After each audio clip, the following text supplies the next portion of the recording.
Hi guys, welcome to tech content. Guys, अब आप अपनी विंडोज 11 को ऑफिशियल तरीके से अपडेट कर सकते हैं, वो मैं आपको इस वीडियो में बताऊंगा। और हमने पहले लीक्ड वर्जन के थ्रू अपडेट किया था, पर उसमें भी कोई दिक्कत नहीं आई थी, वो भी आप कर सकते हो। पर मेरी एक बात को आप ध्यान से सुनना, अगर आपके पास ओरिजिनल विंडो है तब आपको कोई दिक्कत नहीं आएगी। मैंने अपने ओरिजिनल विंडोज 10 में विंडोज 11 को इंस्टॉल किया बिना कुछ फॉर्मेट किए, तो मेरे लैपटॉप में जो विंडो आई वो एक ऑफिशियल विंडो थी, क्योंकि उसमें सारी ऑफिशियल अपडेट आ रही है माइक्रोसॉफ्ट की तरफ से। और अभी आप ऑफिशियल तरीके से अपडेट कर सकते हो। उसके लिए आपको विंडोज का इनसाइडर प्रोग्राम ज्वाइन करना पड़ेगा और उसके बाद आपको अपडेट देखने को मिलेगी। तो कोई फर्क नहीं है, जो मैंने पहले बताया था वो विंडोज भी सेम ही है, ये वाले भी सेम ही है। अभी मैं दोनों को यूज कर रहा हूं। पीछे मेरे पास दो लैपटॉप पड़े हैं, दोनों सेम है।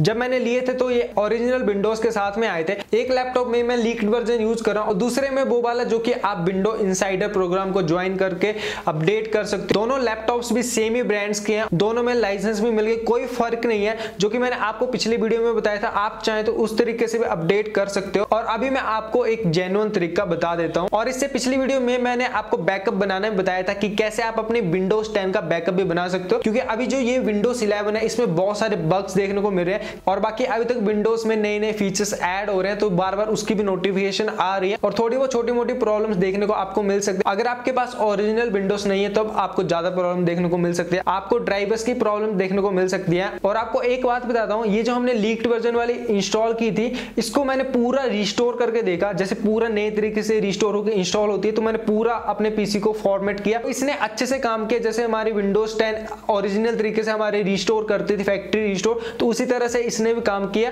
तो मेरा कहने का मतलब ये, अगर आपने लीक्ड वर्जन से अपग्रेड करके रखी है या फिर आप अपग्रेड करना चाहते हो उससे भी, तभी आपको कोई दिक्कत नहीं आएगी। बस आपकी विंडोज जो है वो ओरिजिनल होनी चाहिए, उस पर अपडेट्स आनी चाहिए माइक्रोसॉफ्ट की तरफ से। अगर आप बिल्कुल ओरिजिनल तरीके से इंस्टॉल करना चाहते हैं तो फिर आपको विंडोज इनसाइडर प्रोग्राम ज्वाइन करना होगा। तो यहाँ पर आप आ जाओ, उसके बाद आपने अपने अकाउंट को लिंक कर देना है विंडोज इनसाइड प्रोग्राम के साथ में। यहाँ पर आपको 3 तरह के इनसाइडर प्रोग्राम मिलते हैं। तो रिकमेंडेड जो है वो है बीटा चैनल, तो ये वाला ही आप यूज करना है, क्योंकि इसमें कम बग्स और एरर देखने को मिलेंगे। और इसमें सबसे फास्ट अपडेट जो आएंगी वो फर्स्ट वन वाले के ऊपर आएगी। और उसका सिंपल आपने विंडोज अपडेट में आ जाना है। यहाँ पर आपको विंडोज 11 का इनसाइडर प्रीव्यू डाउनलोड करना पड़ेगा और उसके बाद ये इंस्टॉल होगा। उसके बाद आपको ऑप्शन मिल जाएगी रिस्टार्ट एंड इंस्टॉल की, तो वो आपने करना है। तो फिर पूरी तरह से इंस्टॉल होगी, उसके बाद आपने सेटअप करना है। सेटअप करना काफी इजी है, इस वीडियो के लास्ट में मैं लगा दूंगा कि कैसे आपने सेटअप करना है। सो गाइस, ये थी हमारी आज की वीडियो अच्छी लगी तो बिल्कुल लाइक कर दो, शेयर कर दो, चैनल को सब्सक्राइब जरूर कर लेना। और आपका कोई भी डाउट है तो आप नीचे कमेंट बॉक्स में पूछ लेना। तो यहाँ पर मैंने आपको अब सब कुछ बता दिया है, और सेटअप प्रोसेस आप देखना चाहते हो तो इस वीडियो के लास्ट में मैं लगा दूंगा, वो भी आप देख लेना।